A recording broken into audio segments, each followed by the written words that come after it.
Roman Reigns और Randy Orton में से कौन जीतेगा सर्वाइवर सीरीज में? ब्रॉन स्ट्रोमैन ने क्या वाकई में कर दिया सुसाइड? मंडे नाइट रॉ की व्यूअरशिप आई है सामने और जाने के क्या कुछ हुआ है बड़ा आज डब्ल्यूडब्ल्यूई के अंदर। नमस्कार दोस्तों, मेरा नाम है गौरव है, आप देख रहे हैं डब्ल्यूडब्ल्यूई हिंदी गॉसिप्स WHG।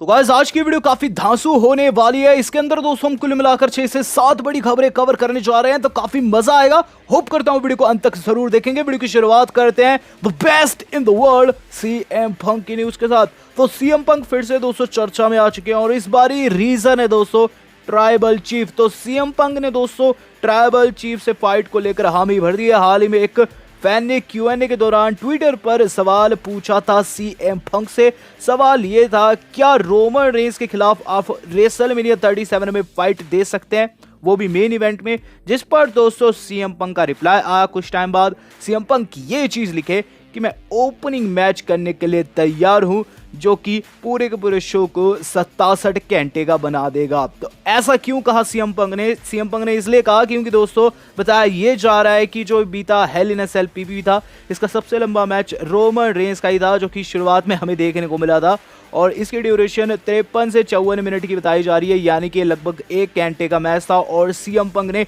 इसीलिए रोमन रेंस के ऊपर तंज कसा। देखते हैं बिग डॉग का क्या रिएक्शन आता है। मेरे हिसाब से दोस्तों सीएम पंक जो है वो रेलेवेंट रहने के लिए ऐसी चीजें करते ही रहते हैं, और सीएम पंक बनाम रोमन रेंस होता है कि नहीं, ये तो दोस्तों फ्यूचर ही बताएगा। मुझे लगता है यहाँ उन्होंने मस्ती की है। चलते हैं दोस्तों इससे अगली न्यूज के ऊपर। तो इससे अगली खबर जो आज की हमारी जुड़ी हुई है वो जुड़ी है मंडे नाइट रॉ की व्यूअरशिप से। तो बीती रॉ काफी बढ़िया गई, जहां दोस्तों हमने एंगल देखा मेन इवेंट में कि ब्रे वाइट और जो ड्रू मैकिंटायर वो हमला बोलते हैं ऑर्टन के ऊपर। कुल मिलाकर दोस्तों मंडे नाइट रॉ में काफी अच्छे मैचेस भी थे, लेकिन गाइस व्यूअरशिप थोड़ी सी डिक्रीज हुई है। जहां दोस्तों लास्ट वीक व्यूअरशिप मापी गई थी 1.77 मिलियन, इस हफ्ते घटकर हो चुकी है 1.73 मिलियन। स्लाइड सा डिफरेंस है, स्लाइड सा डिक्रीज आया है और इसे दोस्तों हम बिल्कुल नेग्लेक्ट करेंगे, क्योंकि दोस्तों इस बारी की जो मंडे नाइट रॉ थी वो डब्ल्यू वालों ने काफी अच्छे से बुक कर रखी थी। ज्यादा दोस्तों हम उस पर कहेंगे नहीं, हम चलेंगे इससे अगली न्यूज के ऊपर। तो इससे अगली खबर जो आज की हमारी जुड़ी हुई है वो जुड़ी हुई है लाना से। तो लाना के साथ जो कुछ मंडे नाइट रॉ में हुआ और जो हो रहा है बीते 6 हफ्ते से, ये दोस्तों काफी ज्यादा कंफ्यूजिंग है। आखिर क्यों हर बारी नाया जैक्स उन्हें अनाउंसर टेबल के ऊपर फोड़ डालती है? क्यों समोन ड्रॉप पर समोन ड्रॉप 6 बारी लाना खा चुकी है? तो इस पर दोस्तों अपडेट आ चुकी है कि क्यों डब्ल्यूडब्ल्यूई ऐसा दिखा रही है। दरअसल दोस्तों बताया जा रहा है कि ब्रूस प्रिचर्ड जो कि मंडे नाइट रॉ के करता धरता है, वो दोस्तों जानबूझकर हम लोगों को दिखाना चाहते हैं ताकि हमारे दिल में लाना के प्रति प्रेम उमड़े और लाना एक हॉट बेबी फेस बन जाए। ऐसा दोस्तों पास्ट में भी हुआ। आपको याद होगा कि हीथ स्लेटर जो है काफी बड़े लूजर नजर आते थे, उन्हें बड़े बड़े लेजेंड्स आकर पीट कर चले जाते थे, और एक दिन ऐसा भी आया जब दोस्तों टैग टीम चैंपियन बन गए। तो डब्ल्यू वाले कुछ वैसी स्ट्रेटजी लगा रही है और लाना का नाया जैक्स से पीटना दोस्तों कहीं ना कहीं सूचक है कि इन फ्यूचर लाना एक बड़ी चैंपियन बनकर उभरेगी, एक बड़ा पुश उन्हें जरूर मिलेगा। तो लाना को बना रहे हैं डब्ल्यू वाले काफी बड़ा। चलते हैं दोस्तों इससे अगली न्यूज के ऊपर। तो भाई इससे अगली खबर जो आज की हमारी जुड़ी हुई है वो खबर नहीं दोस्तों, एक तरीके की इंफॉर्मेशन है जो कि हमें मॉन्टेज फोर्ड ने दी। तो गाइस जब भी हम स्ट्रीट प्रॉफिट्स वालों को देखते हैं वो दोस्तों एक कैच फ्रेज का काफी ज्यादा यूज करते हैं जो कि समझ से परे है, और वो कैच फ्रेज है वी वांट द स्मोक। ये कैच फ्रेज दोस्तों मुझे भी नहीं पता था, लेकिन आज इसका मीनिंग हम सब जान लेंगे। तो क्या है मतलब वी वांट द स्मोक? तो सुनने में तो ऐसा लगता है कि मानो इन्हें सुट्टे की जरूरत है, इन्हें नशे करने हैं, लेकिन गाइस एक्चुअल में इसका मतलब ये है कि जो भी है उसे आने दो, हम संभाल लेंगे। तो इसका मतलब दोस्तों बताते हुए मॉन्टेज फोर्ड ये बोले कि इसका मतलब ये है कि जस्ट ब्रिंग इट, कोई भी चीज़ हमारे सामने ले आओ, हम उसे संभाल लेंगे। वो कोई भी कंपटीशन क्यों ना हो, वो कोई भी फाइट क्यों ना हो, किसी भी तरीके की चुनौती हमारे सामने रखो, हम उसे संभाल लेंगे। और इसी थिंग को कहते हैं वी वांट द स्मोक, यानी कि हम कंपटीशन के लिए तैयार हैं। तो यहाँ दोस्तों मॉन्टेज फोर्ड ने सच बताया, मॉन्टेज फोर्ड ने दोस्तों सत्य से अवगत कराया, उसके लिए उनका धन्यवाद। वरना दोस्तों हम तो ना जाने क्या ही सोच रहे थे। चलते हैं इससे अगली न्यूज़ के ऊपर। तो भाई इससे अगली खबर जो आज की हमारी जुड़ी हुई है वो जुड़ी है मैट रिडल से। तो गाइस मैट रिडल जब से मेन रोस्टर के अंदर आए हैं उनके बहुत सारे फैंस बन चुके हैं। मैट रिडल जब NXT के अंदर थे तो ज़्यादातर लोग उनके कैरेक्टर को नहीं समझे थे, लेकिन अभी भी दोस्तों मैट रिडल जो है वो एक बंदे से खफा है, नाम है बुकर टी। तो बुकर टी दोस्तों इस बीते मंथ में काफ़ी ज़्यादा एक्टिव रहे हैं, काफ़ी ज़्यादा सुपरस्टार्स के ऊपर टिप्पणी की है। पास्ट में उन्होंने टिप्पणी की थी मैट रिडल के ऊपर, ये चीज़ बोले थे कि मैट रिडल का बेयर फुट लड़ना यानी कि बिना जूतों के फाइट करना उनके समझ से परे है और एक सुपरस्टार को बड़ा बनने के लिए जूतों के साथ फाइट करनी पड़ती है। ऐसे में दोस्तों आज मैट रिडल ने एक तस्वीर डाली जो कि उनके इस मंडे नाइट रॉ वाले मैच की थी, जहां दोस्तों काफ़ी शॉकिंग वो नज़र आ रहे हैं, काफ़ी शॉक की पोजीशन में दोस्तों हमें वो दिख रहे हैं। बेसिकली दोस्तों शेमस उस मैच को जीत गए थे, तो ऐसा चेहरा वहां हमें देखने को मिला था मैट रिडल की तरफ से मध्य में। यहाँ दोस्तों मैट रिडल का कहना क्या रहा कि ऐसा चेहरा मेरा तब बनता है जब मैं बुकर टी को सुनता हूँ और तब जब मुझे पता चलता है कि मैं अपने मैच को हार चुका हूँ। Congratulations to Seamus. तो ऐसा क्यों लिखे वो? ऐसा इसीलिए लिखे क्योंकि दोस्तों बुकर टी की बात उनके अभी भी खट रही है, अभी दोस्तों उन्हें पसंद नहीं आ रहा है कि बुकर टी ने ऐसा कुछ कहा है। अब गाइस ऐसे बड़े बड़े लेजेंड्स जब ऐसी ऐसी चीज़ें कह देते हैं तो गाइस डब्ल्यूडब्ल्यूई के जो ऑफिशियल्स हैं उन्हें भी लगता है कि ये बंदा ऐसा ही है।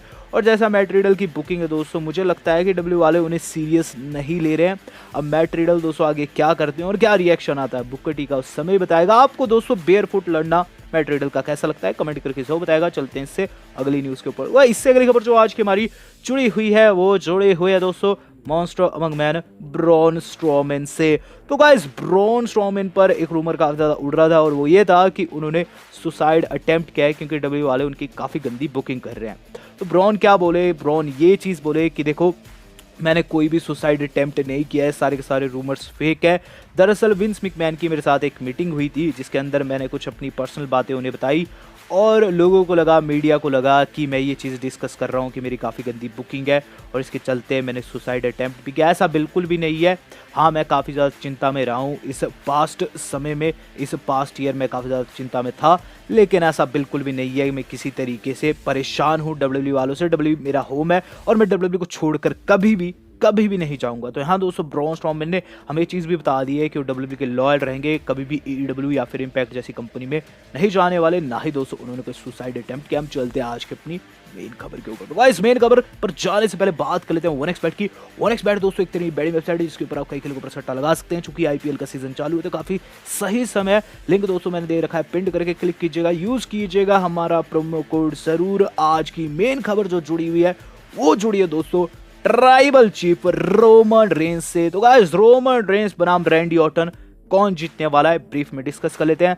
तो गाइस सबसे पहली बात तो ये कि ये मैच काफी ह्यूज होने वाला है क्योंकि दोनों ही चैंपियंस है और सर्वाइवर सीरीज जो कि 22 तारीख को होने वाली है, 22 नवंबर को होने वाली है, उसका ये मेन इवेंट रहेगा। आपको मैं बता दूं इस मैच के अंदर सबसे ज्यादा चांसेस जिस व्यक्ति के जीतने के है वो कोई और नहीं, वो है ट्राइबल चीफ। और इसके पीछे का रीजन ये है कि रैंडी ऑर्टन के सामने एक नहीं, दो नहीं, तीन बड़ी बड़ी चुनौती रहने वाली है। सबसे पहली चुनौती जो है वो है दोस्तों ड्रू मैकिंटायर। ड्रू मैकिंटायर को जब भी मौका मिलता है वो धावा बोल देते हैं। कल भी हमने देखा कि कैसे रॉ के ऑफ एयर जाने से पहले वो पेन घुसेड़ दिए रैंडी के आंख के अंदर। वहीं दोस्तों बात की जाए दूसरी बड़ी चुनौती की तो गाइस वो है ब्रे वाइट और एलेक्सा ब्लिस। तो ब्रे वाइट एलेक्सा ब्लिस को ना जाने क्या सूझी, पुरानी बातें याद आ गई, रैंडी ऑर्टन को पेलने की कोशिश की। यहाँ दोस्तों साफ सी बात है कि जो ब्रे वाइट है उन्हें भी टाइटल चाहिए, तो फील्ड दोस्तों दूसरी बड़ी चुनौती रहेगी सर्वाइवर सीरीज में उनके लिए। और तीसरी सबसे बड़ी चुनौती ऊसोस। तो इस बारी के स्मैकडाउन में टीज यही किया जा रहा है कि गाइस रोमन रेंस के चेले बनने वाले हैं ऊसोस। ऐसे में साफ सी बात है कि अगर ऊसोस रोमन रेंस के साथ जुड़कर रहेंगे तो एक तरीके का फायदा मिलेगा दोस्तों रोमन रेंस को और सर्वाइवर सीरीज में उनके जो ऑड्स है वो बेहतर हो जाएंगे रैंडी ऑर्टन की तुलना में। कुल मिलाकर दोस्तों रैंडी ऑर्टन की चारों तरफ से लगी पड़ी है। अब देखना होगा कैसे दोस्तों वो रोमन रेंस को फेस करते हैं इस बार की सर्वाइवर सीरीज में। मेरे हिसाब से दोस्तों रोमन रेंस के लिए मैच काफी इजी रहेगा। आपको क्या लगता है कमेंट करके मुझे जरूर बताएगा। वीडियो पसंद है वीडियो को दोस्तों लाइक एंड शेयर जरूर कीजिएगा। वीडियो से पहले दोस्तों थैंक्स टू आवर मेंबर्स। आज तक के लिए इतना ही, धन्यवाद, शुभ खैर।